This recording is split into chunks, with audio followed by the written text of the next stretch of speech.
Over the course of Batman's long history, his musical identity has changed a lot. Over the years, Batman has gone under complete tonal and visual changes that have revitalised the character for better or for worse. But in 2022, Matt Reeves gave us this.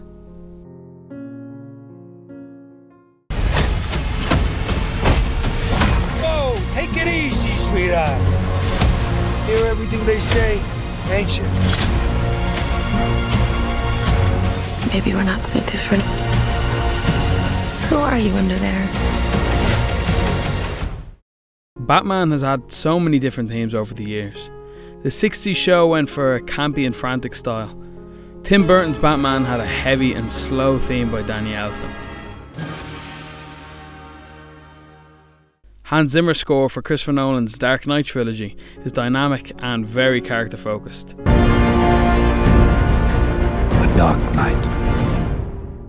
Zimmer also scored Ben Affleck's version of the character in Zack Snyder's DCEU films, which was a big departure from his work on Nolan's trilogy. When it came to Matt Reeves' version of the Batman, he teamed up with longtime collaborator Michael Giacchino. Now, Giacchino was no stranger to superhero movies. In fact, it's how he started his career.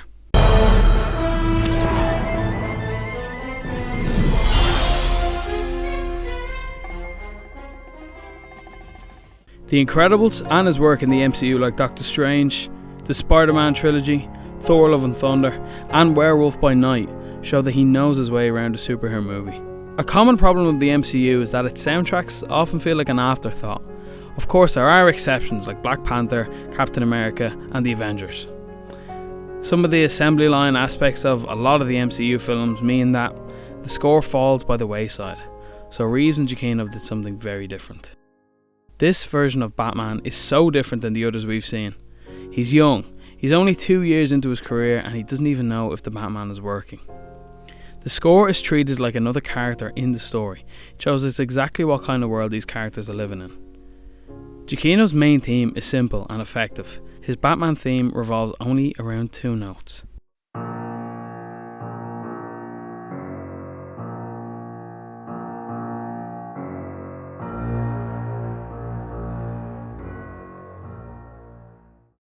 Like John Williams' score for Jaws, the simplicity of the theme is what gives it not only its memorability, but its strength. All you need to tell the story of both Jaws and the Batman are those 2 notes. Giacchino utilises something so smart in his Batman score. He changes the perspective. Most of the themes you'll hear in movies are from the protagonist's point of view. They'll have their theme, and the antagonist will have their own theme. And the Batman does do this. Giacchino's not trying to reinvent the wheel. Riddler's theme is just a reimagining of Ave Maria, and Catwoman has her own theme that works in conjunction with Batman's. But the Batman theme is shown in different lights throughout the movie. We hear it from Bruce's point of view for the most part. The chase on the highway gives us an angry and violent version.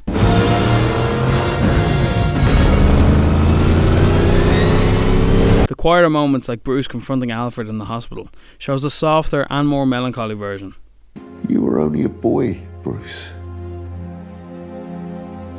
I could see the fear in your eyes, but I didn't know how to help. But the biggest reason why I think Giacchino crafted something truly special happens within the first few scenes. Giacchino flips the perspective on who's hearing the music in this scene, even though the music is non-diegetic. Diegetic and non-diegetic music describes whether the characters within the film can hear the music. Take Star Wars for example.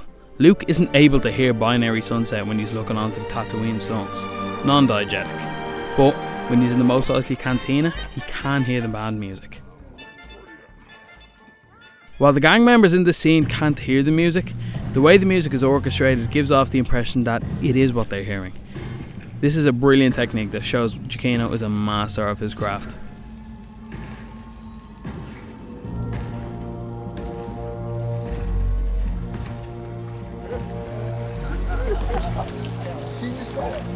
Another thing he does is with instrumentation. Giacchino scores are often unique and distinct. The James Bond inspired sound of The Incredibles doesn't sound anything like the mystical score for Doctor Strange. In the Batman's case, he reflects Bruce's self-loathing and reclusiveness in the music. The darkness of the music not only reflects Batman, but also Bruce. My favourite track from the film, titled Funeral and Far Between, gives us another perspective shift, but this time from Batman to Bruce.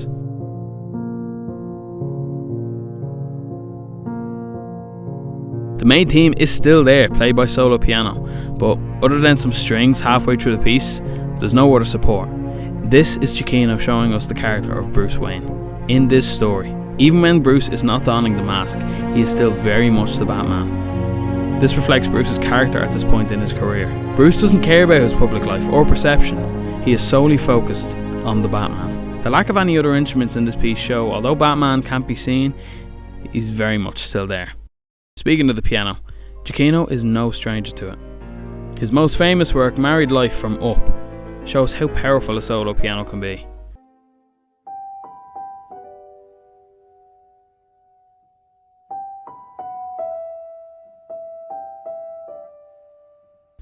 And he has carried this forward in his career, utilising his piano in crucial character moments like Spider-Man No Way Home,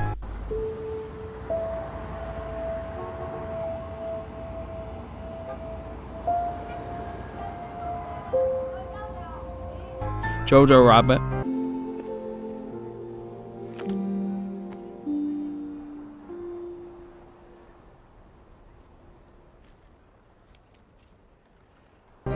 Ratatouille, Ego stands, thanks us for the Thank meal, you for the meal. and leaves without another word. Lightyear, I don't know when it happened, but I seem to have gone and gotten very old. Hi, Grandma. Hey, sweetheart. Inside Out,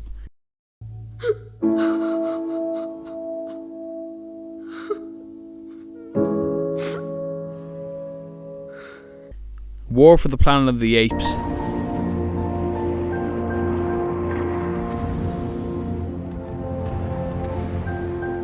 and a lot more, I just can't think of any. And yeah, he's not the only composer to utilise the piano, but he does rely on it a lot to emphasise the most vital character moments, and the Batman is no exception. But I've only been talking about one side of the music. Kid found him.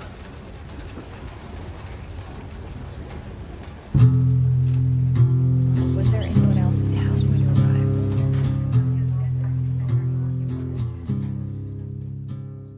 Something in the Way is used at crucial moments in The Batman. It bookends the film and shows the growth that Bruce and Batman have gone through.